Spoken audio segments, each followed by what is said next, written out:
அடுத்த 7 நாட்கள் உங்களுக்கு எப்படி இருக்கும் அப்படின்னு முருகப்பெருமான் என்ன சொல்றாருன்னு பாக்கலாமா? இந்த வாரம் நீங்க நிதானமாவும் பொறுமையுடனும் செயல்பட வேண்டியது அவசியம்னு முருகப்பெருமான் சொல்றாரு. உங்களுடைய உழைப்பிற்கான அங்கீகாரம் தேடி வரும், ஆனால் அதற்கு கொஞ்சம் காத்திருக்க வேண்டும்னு அவர் சொல்றாரு. பொருளாதார ரீதியா ராணி இல்ல ராஜா போன்ற ஒரு வலுவான நிலைய குயின் ஆஃப் பென்டக்கிள்ஸ் கார்டு உங்களுக்கு சொல்றது.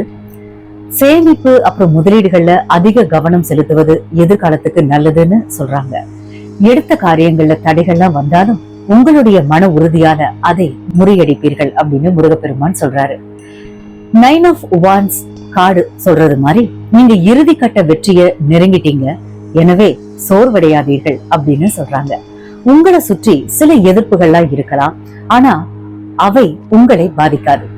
நிதானம் அப்படிங்கிற டெம்பரன்ஸ் கார்டு உணர்த்துவது போல உணர்ச்சிகளை கட்டுப்படுத்தி சமநிலையில் இருக்கவும்.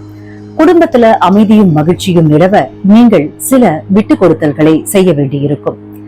வெளிநாடு இல்லனா வெளியூர் தொடர்பான முயற்சிகள்ல அனுகூலமான செய்திகள்லாம் வரப்போகுது. உங்களுக்கான அட்வைஸ் என்னன்னா, புகழ்ச்சி இகழ்ச்சி இரண்டையும் நீங்க சமமா கருத வேண்டும். இதுவே உங்களுடைய மன அமைதிக்கான வழி. மற்றவர்கள் உங்களை பற்றி என்ன நினைக்கிறார்கள் அப்படிங்கறத பற்றி கவலைப்படாமல் உங்களுடைய கடமையை செய்யுங்கள். வேலை செய்யும் இடத்தில் மேல் அதிகாரிகளுடன் வீண் விவாதங்களை தவிர்ப்பது நல்லது என்று முருகப்பெருமான் சொல்றாருங்க. புதிய தொழில் தொடங்கும் எண்ணம் இருந்தால் அனுபவசாலிகளின் ஆலோசனையை பெறவும் உடல் ஆரோக்கியத்தில் அக்கறை காட்டுங்கள். குறிப்பா சரியான நேரத்திற்கு உணவு உட்கொள்ளுங்கள் அப்படின்னு முருகப்பெருமான் சொல்றாருங்க. பழைய நண்பர்கள் இல்லனா உறவினர்களிடமிருந்து எதிர்பார்த்த உதவி கிடைக்கும். ஆன்மீகத்தில் ஈடுபாடு கொள்வது உங்கள் மன அழுத்தத்தை குறைக்க உதவும் என்றும் அவர் சொல்றாருங்க. முக்கியமான முடிவுகளை எடுக்கும் போது அவசரப்படாம ஒரு முறைக்கு 2 முறை யோசிக்கணும் அப்படிங்கறதையும் சொல்றாருங்க. உங்கள் ரகசியங்களை மற்றவர்களிடம் பகிர்வதை தவிர்க்குமாறும் நீங்கள் செய்யும் தர்மம் உங்களுக்கு பாதுகாப்பாக அமையும் என்றும் முருகப்பெருமான் கூறுகிறார். உங்களுக்கான எச்சரிக்கை என்னன்னா, பண விவகாரங்கள்ல யாரையுமே கண்மூடித்தனமா நம்ப வேண்டாம். அதிகப்படியான வேலைப்பளு காரணமாக உடல் சோர்வு ஏற்படலாம். அதற்கு ஓய்வு அவசியம். தேவையில்லாத பயணங்களை தவிர்ப்பது பண விரயத்தை கூட தடுக்கும். உணர்ச்சி வசப்பட்டு யாருக்கும் வாக்குறுதி அளிக்காதீங்க.